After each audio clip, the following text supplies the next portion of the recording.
guys, so in this video I am going to be relocating and redesigning my campground.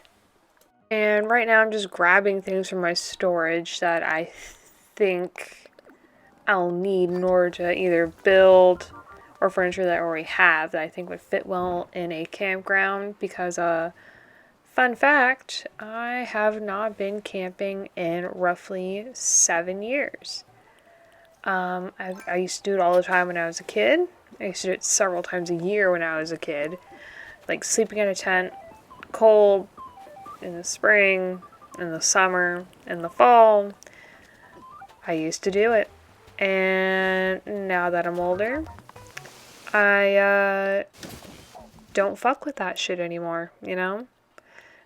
Sleeping on the ground in a tent is not for me, and I don't consider sleeping in a cabin or an RV or what have you, a yurt even, to be really camping. So if you don't agree with that opinion, fight me. But yeah, absolutely do not miss it at all. At all. Like, I don't. I really don't. And it's super funny because I have a lot of friends that do camping, or they like rent a cabin, or they go to a cottage every single year. And because of COVID, they haven't been able to go. Because either a lot of campgrounds are closed, or they have limited access, what have you. And it's funny because in my area of Ontario, that's a really big thing that people do, is that they go and they rent a cabin, they go to the cottage, they go out to the lake, all that jazz. And I remember it being such a problem that people were really complaining about it when COVID started to shut everything down. And I remember there was a news segment and they were interviewing people in Toronto, and they were basically interviewing them and asking, like, hey, how have you been able to cope with this summer with not being able to get out of the city and enjoy some nature? And they had this one couple.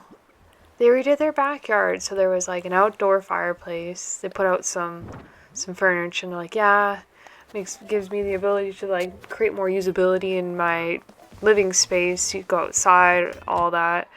And they're like, yeah, so here's my patio furniture and everything, and yeah, here's a tree.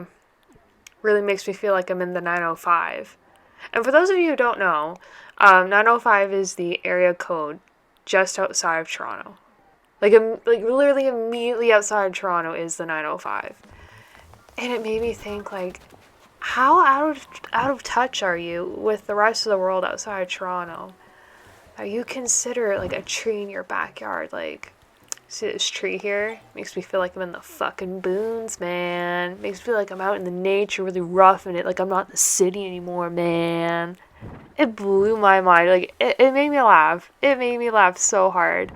And fun fact, for those of you who didn't know, so 416 is the area code for Toronto, but decades ago,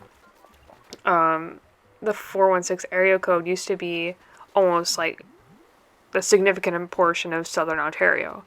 But Toronto got so big to the point where they kept the area code, and then the rest of the area outside of Toronto became the 905. But I digress. Like, I just thought it was so funny that all it took was a tree to make these people believe that they had left the city. Like, it gave them enough illusion for them to be able to cope with not being able to go to the cottage. But yeah, last time I went camping, it was such a garbage time. I just remember the people that I went with, like, we almost had an entire field to ourselves at this campground, and just half the group I was with was just so thirsty for dudes that as soon as they saw a group of guys pull up, they called them over. And they ended up camping right beside us, which was quite possibly the worst decision they ever made. And I try to forget about the whole night. But the one thing I distinctly remember was that these boys were definitely underage.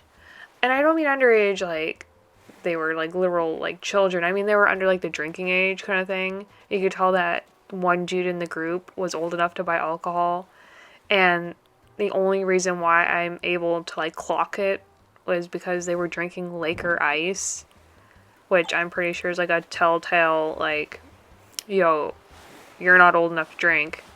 And I could tell because you're drinking Laker Ice.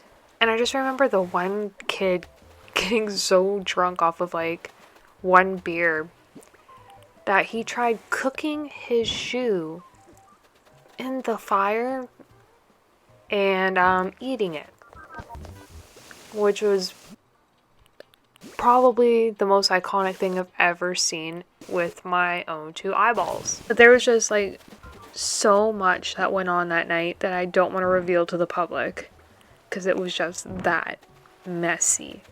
And we are not going for a Tana Mojo story time-esque kind of theme on this channel anytime soon, you know what I'm saying?